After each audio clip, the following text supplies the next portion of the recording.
ಪತ್ರಕರ್ತರಿಗೆ ಧಮಕಿ ಹಾಕಿದ ಸಂತೋಷ್ ಚಿರುಮೂಲೆ ವಿರುದ್ಧ ಕ್ರಮಕ್ಕೆ ಆಗ್ರಹಿಸಿ ರಾಮದುರ್ಗದಲ್ಲಿ ಪತ್ರಕರ್ತರು ಮಾನ್ಯ ಮುಖ್ಯಮಂತ್ರಿಗಳಿಗೆ ಮನವಿಯನ್ನು ಸಲ್ಲಿಸಲಾಯಿತು.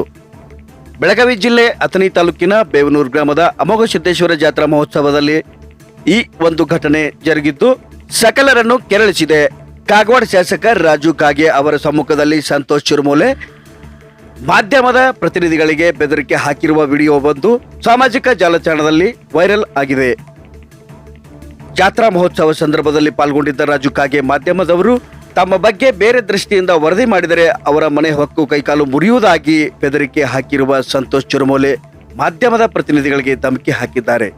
ಪತ್ರಕರ್ತರಿಗೆ ಭದ್ರತೆ ಹಾಗೂ ಸಂತೋಷ್ ಚಿರುಮೂಲೆ ವಿರುದ್ಧ ಕ್ರಮಕ್ಕೆ ಆಗ್ರಹಿಸಿ ಅಂತವರನ್ನು ಬಂಧಿಸಿ ಕಠಿಣ ಕ್ರಮ ಕೈಗೊಳ್ಳಬೇಕೆಂದು ಆಗ್ರಹಿಸಿ ಕರ್ನಾಟಕ ರಾಜ್ಯ ಕಾರ್ಯನಿರತ ಪತ್ರಕರ್ತರ ಧ್ವನಿ ಸಂಘ, ವೃತ್ತಿನಿರತ ಪತ್ರಕರ್ತರ ಸಂಘ ಹಾಗೂ ಡಿಜಿಟಲ್ ಮೀಡಿಯಾ ಅಸೋಸಿಯೇಷನ್ ತಾಲೂಕು ಘಟಕದಿಂದ ತಹಶೀಲ್ದಾರ್ ಮೂಲಕ ಮುಖ್ಯಮಂತ್ರಿ ಸಿದ್ದರಾಮಯ್ಯ ಹಾಗೂ ಗೃಹ ಸಚಿವ ಜಿ ಪರಮೇಶ್ವರ್ ಅವರಿಗೆ ಮನವಿಯನ್ನು ಸಲ್ಲಿಸಲಾಯಿತು.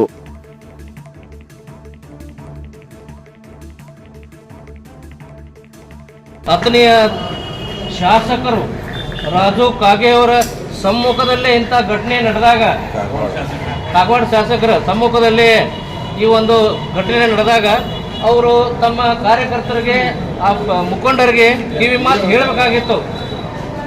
ಹೇಳದೇ ಇರೋದನ್ನ ನಾವೆಲ್ಲ ಪತ್ರಕರ್ತರು ಖಂಡಿಸ್ತಾ ಇದ್ದೇವೆ.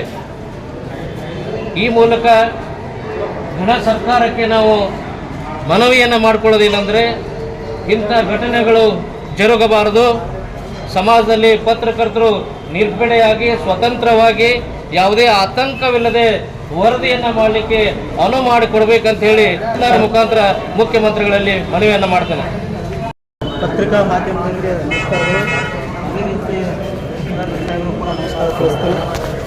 ಏನು ಒಂದು ಘಟನೆಯನ್ನು ಮರುಕಳಿಸಬಾರ್ದಿತ್ತು, ಆ ಘಟನೆ ಇವತ್ತು ಪತ್ರಿಕಾ ರಂಗಕ್ಕೆ ಒಂದು ಚ್ಯುತಿ ಬರುವಂಥ ಕೆಲಸವನ್ನು ಏನು ರಾಜು ಕಾಗೆ ಅವರ ಆಪ್ತ ಅಂತ ತಿಳ್ಕೊಂಡು ಈ ಹಿಂದೆ ಕೂಡ ರಾಮದುರ್ಗದ ಸಂಗೊಳ್ಳಿ ರಾಯಣ್ಣ ಸರ್ಕಲ್ನಲ್ಲಿ ಕೂಡ ಏನೋ ಒಂದು ಯಾರು ಬರ್ತಾರೋ ಬರಲಿ, ನಾನು ಸಿದ್ದರಾಮಯ್ಯನ ಪರವಾಗಿದ್ದೇನೆ, ಸಿದ್ದರಾಮಯ್ಯನ ಏನೋ ಒಂದು ಜಾತಿ ಇದೆ, ಆ ಜಾತಿಯ ಮೂಲಕ ನಾನಿವತ್ತು ರಾಜ್ಯದಂಥ ಎಲ್ಲ ಕಡೆ ನಮ್ಮ ಜನರನ್ನು ಉಳಿಸುವಂಥ ಕೆಲಸ ಮಾಡ್ತೀನಿ ಅಂತ ಹೇಳ್ತಾ ಇದ್ರು.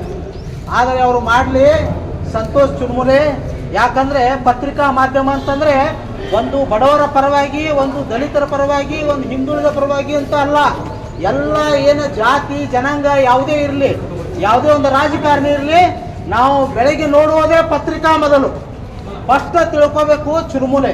ಯಾಕಂದರೆ ನೀನು ಕಾಲು ಕೈ ಮುರಿತೀನಿ ಅಂತ ಹೇಳಿದ್ರಿ, ನಾನು ಕಾಲು ಕೈ ಮುರಿದಿಲ್ಲ, ನಾನು ಅಡಿಗೆನೇ ತೆಗೆದು ಬಿಡ್ತೇನೆ.